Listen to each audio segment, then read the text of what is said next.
മറ്റേ കൈ വന്നാലേ മറ്റേ കൈ റിവേഴ്സ് വന്നാലേ ഡോക്ടർ പറഞ്ഞ് ഇവിടുന്ന് ഞാൻ കാണിച്ചിട്ട് പോയതേനെ ചെറിയൊരു സമാധാനം ഉണ്ടായിരുന്നു. എത്ര പിന്നെ ഒരു 5-6 മാസം പോയാൽ ഇടാൻ വിരിച്ചെന്നാ വേദന മാറില്ല. അപ്പൊ അവിടെ കാണിച്ചപ്പോ അവിടെ ഡോക്ടർ പറഞ്ഞിങ്ങനെ ഈ ഇതിലെ മസില് നീങ്ങിയിട്ട് ഇറച്ചി നീങ്ങിയിട്ട് എല്ലിങ്ങനെ പൊന്തിക്കണം ഈ സൈഡ്. അത് ചെയ്യാതെ ഓപ്പറേഷൻ ചെയ്യണം.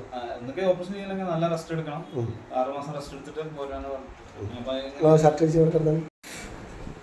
ഹലോ പൊക്കി ഒച്ചൊക്കെ പോയി ഇങ്ങോട്ട്. ആ മറ്റേ കൈ കൊടുക്കി. ഓക്കെ ഇത് എന്തെങ്കിലും പറഞ്ഞു ഡോക്ടർ? ഓപ്പറേഷൻ പറഞ്ഞായിരുന്നു. പിന്നെ മറ്റേ ഇൻഫ്ലുവൻസ് ഉണ്ട് പറഞ്ഞിട്ട് ഇത് ചെറിയൊരു ഒരു എലൈൻമെന്റ് ചെറുങ്ങനെ തെറ്റി താഴോട്ട് ഇറങ്ങി കിടക്കുകയായിരുന്നു കൈ. അതായിരുന്നില്ല. അപ്പോൾ കുറേലൊക്കെ കയറ്റിയപ്പോൾ ആ പ്രശ്നം തീർന്നു. ഇത് ഇനി ഇൻഷാല്ലാ ഈ മരുന്ന് കുടിക്കുമ്പോൾ കംപ്ലീറ്റ് നീരണ്ട് ഒഴിഞ്ഞ് പോകും, പ്രശ്നം തീരും. പിന്നെ രക്തത്തിൽ ഇൻഫെക്ഷൻ്റെ രക്തത്തിൽ എന്തെങ്കിലും അംശം ഉണ്ടെങ്കിൽ മാത്രം ചെക്ക് ചെയ്താൽ മതി. എസ്മെന്റ് തെറ്റിയത് കേട്ടോ. അപ്പോൾ കൈ നല്ല സ്പീഡ് നോക്കി, രണ്ട് കൈ നോക്കി. ആ നമ്മൾ നിങ്ങളിവിടെ സ്ഥലം നിങ്ങൾ അല്ല എത്ര മാസം മുന്നേ നിങ്ങൾ വന്ന് പോയത് അതിന്? പിന്നെ അവിടെ പിന്നെ വേദന തുടങ്ങി. അപ്പോൾ ഇത് ഓർഡറിലായിട്ടില്ല. അപ്പോൾ ഓർഡറിൽ കയറ്റി ആ പ്രശ്നം തീർന്നു.